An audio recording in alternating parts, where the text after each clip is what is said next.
So you had your tonsils taken out first of all? One, the right side, yes. The right side, and I'm too beg your pardon, sorry. That's okay. It's been in constant pain ever since, and then about 3 or 4 days later, I just cleared my throat and an enormous volume of blood suddenly appeared. Oh my goodness, okay. So we had to call the 999, taken back to the hospital. Thank you, Brigid. Okay. Initially I was scared it might be an internal, but it wasn't. The bleeding was actually from there. From there. Okay. So you've got here, you're seeing the Royal Marsden Hospital this Thursday, okay. He's going to have, I think it's 20-something, lots of radiation. Yeah. And then the second for 5 days a week for 6 weeks. Okay. Oh. And he's also going to have chemotherapy. That's a lot. Just a damn sore throat, that's the annoying bit. Okay, so it's the pain that's the biggest issue for you at the moment. It can be, especially at night time.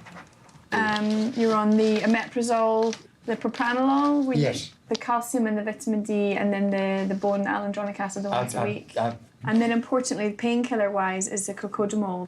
If it's difficult swallowing tablets, do you want to keep it as a tablet form? I prefer, I had a choice of that or of my bum.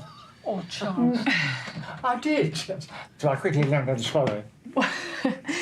As an alternative, a third option, you could have dissolvable tablets or liquid. No, I'll stick with the tablets. The tablets, you're okay swallowing absolutely. them? You can make them a little bit stronger if you want. Just slightly stronger. Slightly stronger, yeah. But again, just for the occasional rise. Just for the occasional, yeah. Absolutely, no other reason. And what else do you need to... No. Yeah. My sister, one of my sisters, she's critically ill in Ireland. You told me on the phone, yeah. Charles is my first priority, obviously. I can't leave him at all, and I wouldn't. But I need to go over to Ireland if I can.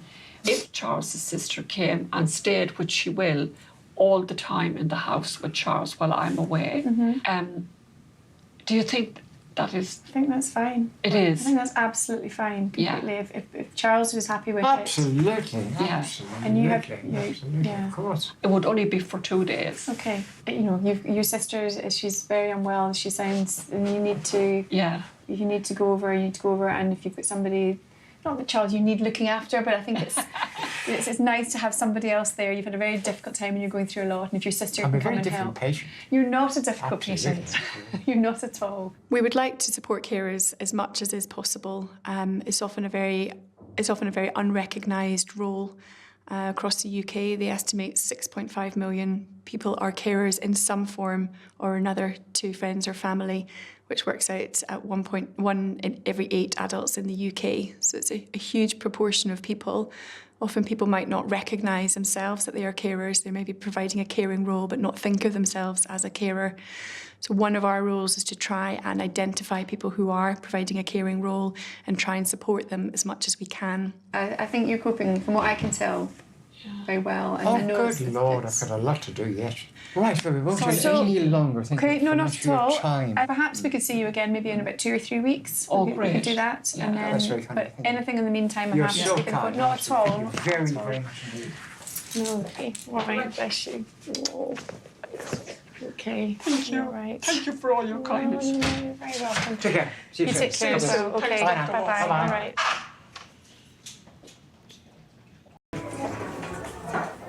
Hello. Hello, Brigid, how are you? Not too bad. Could you give me a printout? Oh, I think he needs tablets too. This has right away to Portugal.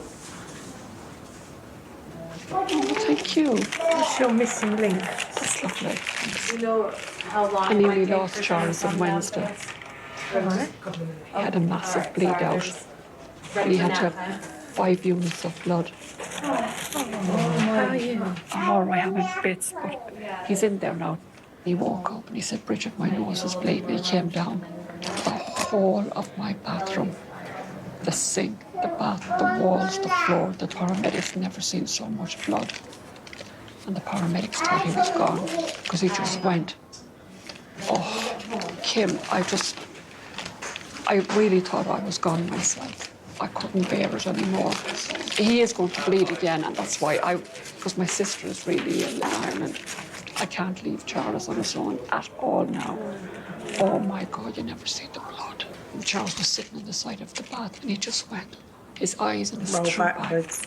And the paramedics were saying, Charles, are you with us? Are you with us? And I was screaming, I love you, don't leave me. Oh. I'm out, but I just thought, you know, what am I going to do? But anyway, I know, but I'll be all right, you know, I have to be. I hope that Brigid feels she is getting enough support, and I hope that she feels she would be able to speak to us or a carers association if she needed more support. We try and keep regular contact with her to ensure that she is okay and that Charles is okay.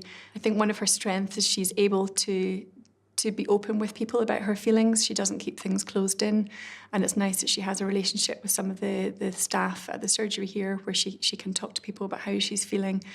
And I think that's an important outlet for her.